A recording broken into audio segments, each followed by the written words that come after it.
Bom, boa tarde a todos. Eu agradeço muito a oportunidade de estar aqui.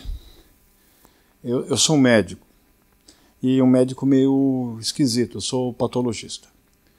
Em outras palavras, eu vejo ou doença ruim ou gente que morreu. E isso me... E também tem uma outra característica, que eu nasci em São Paulo, no 4º centenário da cidade. Então eu sou Paulo não por qualquer força mística ou divina, mas houve uma epidemia de Paulos, quando a cidade sonhava em ser moderna. Quando a gente sonhava que nós íamos construir uma metrópole amistosa, cultural e também desenvolvida. Felizmente, Oswald de Andrade morreu naquele ano e não pôde ver no que a cidade se transformou, mas uma coisa eu posso dizer, São Paulo é uma cidade que ela não é amor à primeira vista, mas que ela tem personalidade, ela tem. A gente descobre a cidade nos pequenos detalhes, nos pequenos comércios, nos dramas que ocorrem nas esquinas. A bicicleta me ajudou a enxergar essa cidade melhor, pois ela tem um tempo que permite que eu enxergasse a cidade. Além de eu ser patologista e paulistano, eu sou asmático. E eu sentia uma sonda viva de como as condições do ambiente da cidade, da poluição, do estresse. Né? O asmático fecha o brônquio quando fica nervoso. O asmático fecha o brônquio quando a umidade cai, quando esfria, quando respira a poluição. Então eu consegui, de alguma forma, entender que aquela cidade não só fazia parte do meu coração, mas também dos meus pulmões e principalmente da minha alma. E o fato de eu poder ter o duvidoso privilégio, depois como profissional, de enxergar os sinais da cidade de São Paulo dentro dos corpos que eu abro, que eu vejo como a cidade pode tratar bem ou mal os seus habitantes. Me fez ampliar enormemente o conceito de compreensão de saúde. Eu comecei a estudar com aquilo que mais me interessava, que era a poluição do ar. Porque eu era um óbvio sensor do que me afetava. Aliás, médico tem isso, né? Você é meio esquisito, vai ser psiquiatra, você vai começar a tentar resolver os seus problemas e você vai procurando, através da sua cura, curar o próximo e distribuir, digamos, o melhor bem que se possa. Mas eu também fui observando por que São Paulo, quando ela quis ser moderna, ela se embelezou. Vamos lembrar de uma cidade que era primitiva, uma cidade botocuda, se falava a língua geral, que até hoje aparece o nome dos bairros, das ruas, dos monumentos. Uma cidade que toda vez que descobria-se alguma coisa valiosa no Brasil, a cidade esvaziava e de repente ela começa, no seu projeto de ver uma cidade civilizada, numa cidade que mais crescia do mundo, que a gente sonhava, flertava com a ideia do desenvolvimento, ela começou então a se dedicar ao embelezamento e à produção da beleza. Também, uma outra justificativa para essa fala é dizer que a gente nota aqueles que vão para Iaşi e usam o trem. O mesmo indivíduo, o mesmo bípede, tem um comportamento distinto a depender do segmento da linha férrea que ele está. Um comportamento no metrô, outro na CPTM. Será então que nós enxergamos o estético e o belo? Qual a vantagem esses espaços verdes, esses pontos de encontro, as experiências de iluminação do espírito, eles se traduzem no nosso organismo sob a forma de comportamento ou mesmo da sua biologia?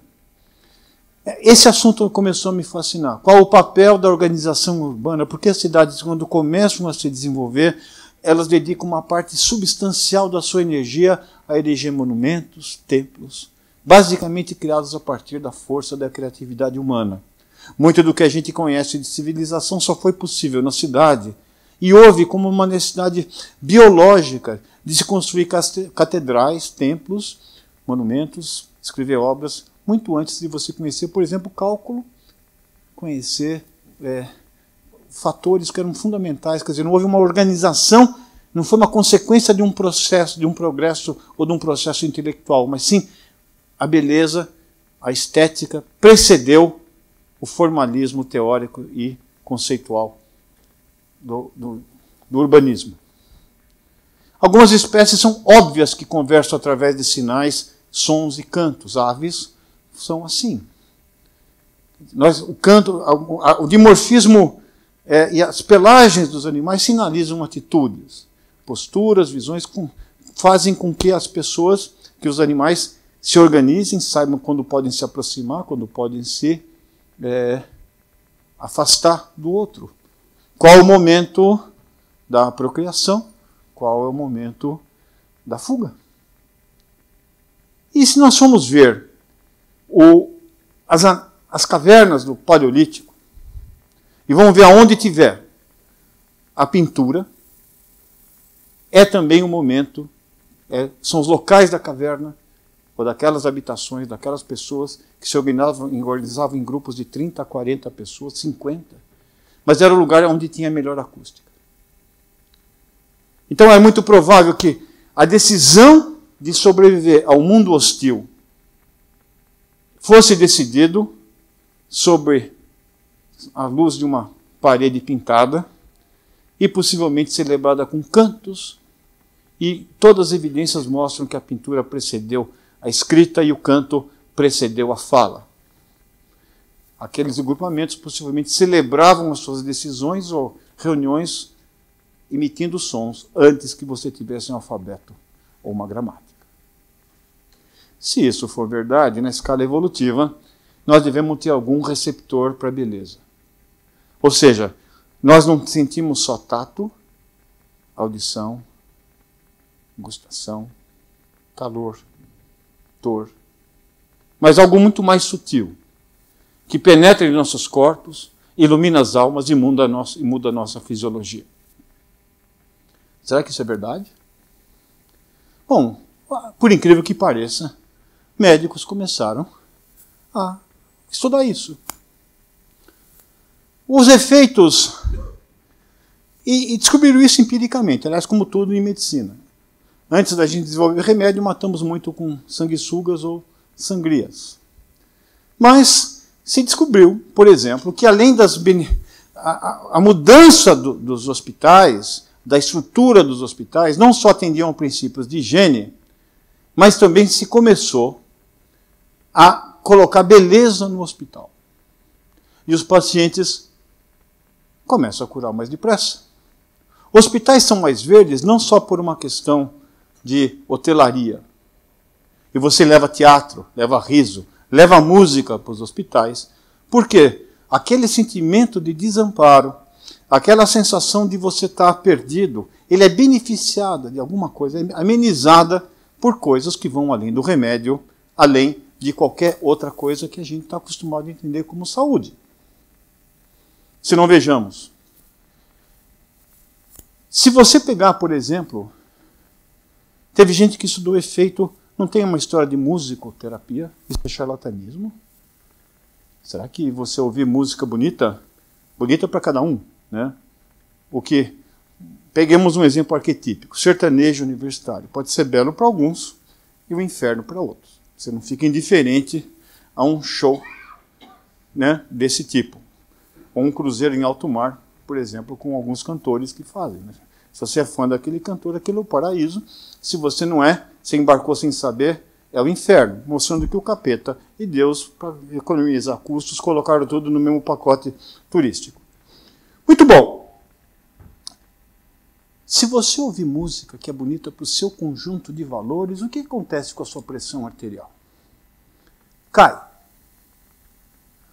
Será que é só um relaxamento? Mas o que acontece, por exemplo, com as regiões do cérebro que coordenam estresse? São ativadas. Bom, será que de novo é relaxamento? Então, relaxamento cai, minha pressão arterial caiu, estresse. E a sua secreção de cortisol? Hormônios anti-inflamatórios, a expressão gênica de hormônios que vão codificar seu estado inflamatório. No momento que você tem uma experiência sublime, uma visão bonita, quando você entra na Capela Sistina e vê aquele teto, você não fica indiferente a ele. Mas não é só a sua mente, a sua alma. Os genes que codificam resposta inflamatória são afetados. Se você for ver a secreção de imunoglobulinas que vão impedir que morramos de infecção, você tem todas as evidências quantitativas, objetivas, de que a ambiência, a exposição ao belo, modifica o nosso organismo de uma forma absolutamente objetiva. Ou seja, nós sentimos, e a nossa fisiologia é afetada por coisas que nós construímos a partir de uma inspiração, de uma poética e de uma, digamos, estética. E por isso que faz parte da biologia das sociedades humanas a construir ambientes baseados no encantamento. Ora, o que acontece quando falta? Bom, se você viver no bonito, ou ver coisas, ter oportunidade de ver coisas belas e produzir, ter uma biologia da arte, uma fisiopatologia da arte, é importante. O que acontece quando falta? Isso também acontece. Já foi estudado. Vamos pensar as nossas vidas hoje?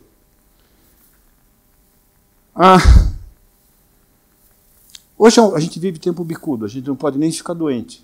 Você não tem o direito de convalescer. Isso também acontece com bicho, não é só a gente. Quando você vê uma matilha, por exemplo, uma alcateia, só o lobo dominante é que quando é doente pode ficar na toca. Os outros, se perceberem, são excluídos ou pagam punições. Também existe essa diferente prerrogativa de acesso ao repouso e ao direito de sofrer. Mas como é que é hoje numa cidade? A gente tem amigos, nós construímos... A cidade, aliás, é uma cidade, cada um tem a sua, né? A cidade de São Paulo é tão complexa que você não tem uma cidade só. A minha, e acho que de todos vocês, é uma cidade que nasce no coração da gente e vai até onde moram as pessoas que a gente ama ou os lugares que a gente gosta. Aí você vai perdendo as tuas relações afetivas que você construiu na infância, na voragem dos dias de hoje. Cada um procura o seu canto, e você reconstrói as suas relações hoje, primeiro na faculdade, depois você separa, depois no trabalho. E você trabalha muito hoje. Quando você vai se socializar, você vai sair com seus amigos do trabalho num pedaço logo acaba o expediente. Aí chega, enquanto a aposentadoria não for redefinida, sabe que geneticamente, né, toda vez que divide a célula, você perde um pedacinho da ponta do DNA. E teoricamente, o limite máximo da maior parte das nossas células, que você consegue, depois que encurtou a partir de um determinado momento, não divide mais. Então, teoricamente, o limite biológico da vida tem em torno de 115 anos. Então, se aposentar com 65, teoricamente, você tem 50 anos de lazer, e se morrer antes é problema seu, dos teus hábitos, da tua genética. A culpa não é sua. Então, não é um programa desumano fazer a aposentadoria aos 65 anos. No entanto, a gente aposenta e ganhou expectativa de vida. E aí? Aí você,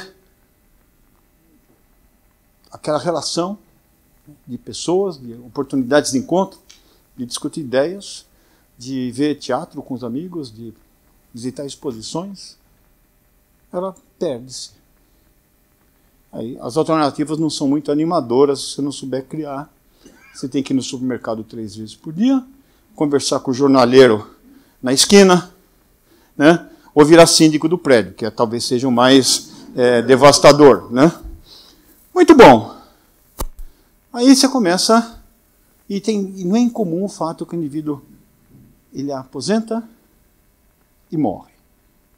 Pouco depois. Que azar, acabou de aposentar e ele morre talvez de intoxicação de comprar uma sandália havaiana, uma bermuda e ficar na beira da praia sem ter o que fazer. Aí morre o cônjuge. E o outro vem logo depois. Fala, não, o outro veio buscar. Veio nada, né? Se aliás você estiver morto, a última coisa que você quer vir fazer é visitar esse planeta aqui de novo, mandar uma para levar alguém que talvez você tenha criado discussões e idiosincrasias mortais. Ele apertava a pasta de dente no meio e eu vou levar agora esse mesmo indivíduo para cima de novo, para me apurrinhar. Né? E não é isso. A solidão faz com que aquele tumor latente que estava controlado por células de defesa pela imunodepressão aflore. Aquela dieta que você tem, você começa a comer mal. Você passa a controlar pior a diabetes, a hipertensão.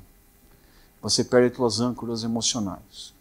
Então, de tudo que você pode fazer, e todos os estudos de meta-análise mostram, dizendo que se você quiser viver mais, depois dos 60, comparando, perder peso, deixar de fumar, deixar de beber, praticar esporte. A academia já é tóxico, né? Porque a academia tem uma coisa muito chata, tem os que não precisam e os que não tem jeito, né? Então você que não tem jeito deprime quando vê os que não precisam, né? E isso leva a uma depressão acadêmica, digamos assim, não no sentido acadêmico universitário, mas academíaco. Esse conjunto de coisas mostra que tudo que mostra que aumenta a expectativa de vida, de todos esses fatores comparados, o que mais aumenta a expectativa de vida é a manutenção de relações afetivas e sociais. E mais, a capacidade de você se encantar com o seu entorno, de você manter o espírito vivo.